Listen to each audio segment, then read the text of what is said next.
Alors nous sommes aujourd'hui devant la mairie de Saint-Maur-des-Fossés puisque je suis candidate aux élections législatives pour cette circonscription, la première circonscription du Val-de-Marne, et que nous avions ce soir la grande réunion publique avec le soutien de monsieur le ministre et sénateur Jean Arthuis à mes côtés. Alors il se trouve que par délicatesse, le député sortant et maire de la commune a souhaité accompagner cette réunion publique d'une première partie musicale portugaise, et je crois qu'il faut leur remercier. Cependant, compte tenu des échanges que nous devons avoir et de la sérénité avec laquelle la réunion doit se dérouler, il est plus approprié que nous allions sur un autre lieu. Donc nous attendons là le car qui emmènera l'ensemble de nos militants, des gens intéressés, des citoyens qui vont voter demain pour nous écouter monsieur le ministre sur la politique de la France et les projets que nous porterons à l'Assemblée nationale. Elle incarne à mes yeux le renouveau parlementaire dont la France et l'Europe ont besoin pour sortir de la crise. Nous avons des problèmes majeurs à surmonter. Comment répondre à l'attente d'entrer dans le monde du travail de tant de jeunes?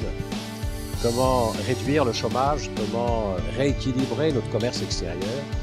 Comment permettre à la France de produire au moins l'équivalent de ce que collectivement nous consommons? Comment rééquilibrer nos comptes publics? Comment sortir de l'illusionnisme qui a caractérisé la gouvernance publique jusqu'à maintenant? Comment donner à l'Europe, et notamment à la zone euro, la gouvernance et forcément l'intégration politique dont elle a impérativement besoin pour coordonner nos politiques de croissance? La zone euro est équilibrée en soi, mais je veux dire par là que globalement, les importations compensent les exportations.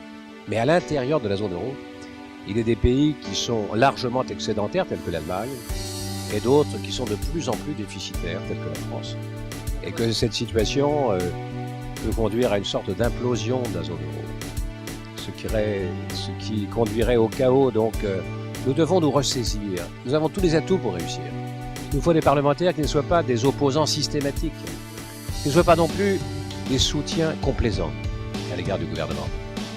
Des parlementaires qui votent ce qu'il faut de loi, mais point trop de loi, et qui surtout assument des missions de contrôle de l'action du gouvernement et des administrations publiques pour réduire les dysfonctionnements de la sphère publique et être suffisamment pédagogue pour justifier au nom de nos concitoyens l'urgence et la nécessité des réformes.